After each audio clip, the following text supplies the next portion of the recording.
Du Père et du Fils et du Saint-Esprit. Amen. La paix de Jésus soit dans votre maison, sa paix et sa joie. Alléluia. J'espère que vous allez bien. Un des plus grands moments de l'Évangile, mais bon, tout est grand dans l'Évangile, merci Jésus. Saint Évangile selon saint Marc, chapitre 7, versets 24 à 30. Jésus guérit la fille d'une étrangère. Jésus quitta cet endroit, se dirigeant vers la frontière de Tyr. Il entra dans une maison bien décidé à ce que personne ne le sache. Mais il ne put rester inaperçu.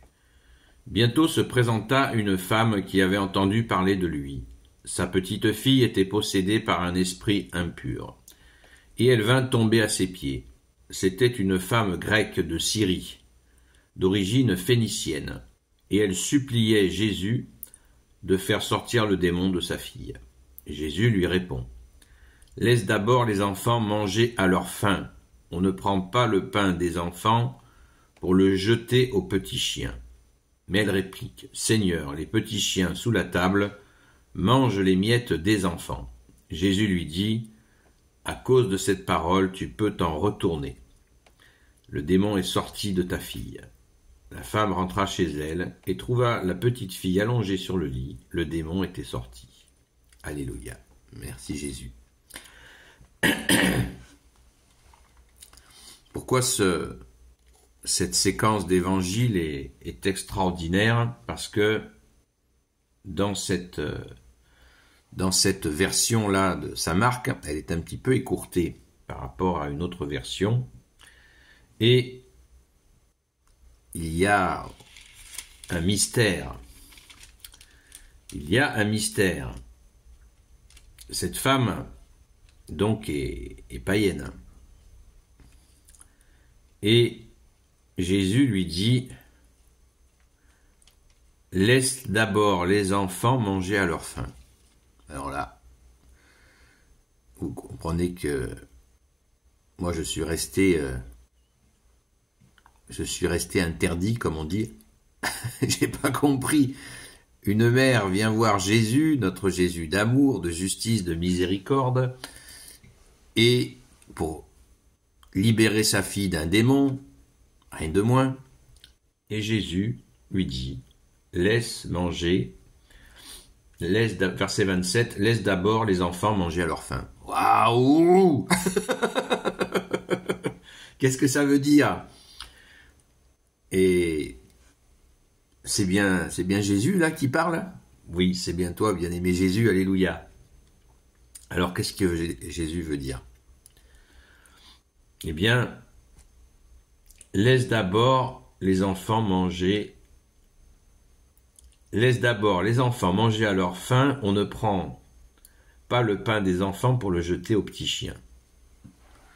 Mais qui sont ces petits chiens? Qui sont ces enfants? Quel rapport avec la fille? Je ne comprends pas.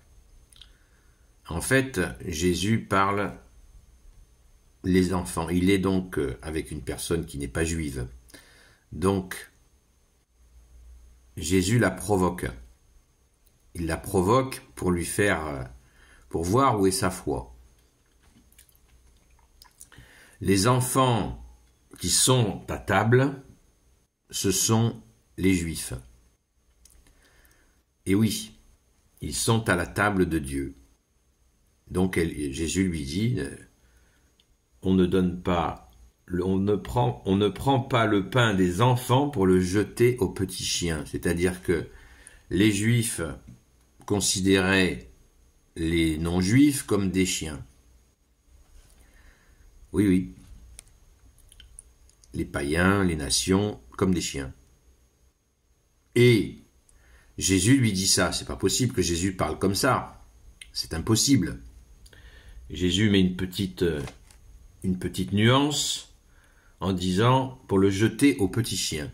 Petits chiens. C'est pas chien, c'est petit chien. Jésus répète quelque chose, cette conception absolument abominable que les non-juifs seraient des chiens. Et Jésus le reprend. Pourquoi? Pourquoi il fait ça? Alors qu'il est amour, justice et miséricorde, on ne comprend pas. Et là, il se passe la provocation de Jésus à porter son fruit. Et elle réplique, verset 28, « Seigneur, les petits chiens sont sous la table. Les petits chiens sous la table mangent les miettes des enfants. » C'est-à-dire que cette femme, elle va s'humilier. Elle va s'humilier en disant, ben oui, nous les païens, nous qui sommes inférieurs à vous les juifs,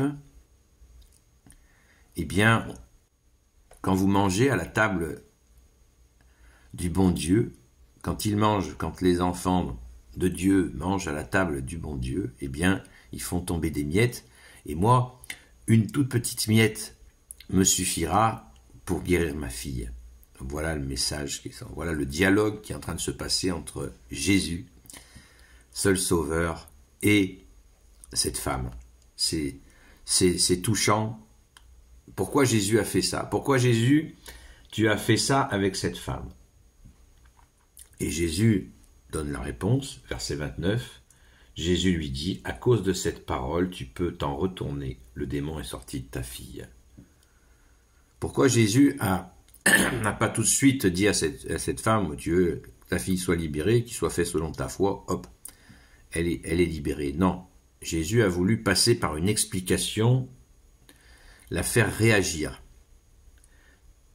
Et il avait certainement la meilleure des raisons pour cela. C'est absolument inouï de beauté, d'amour, de justice, de miséricorde.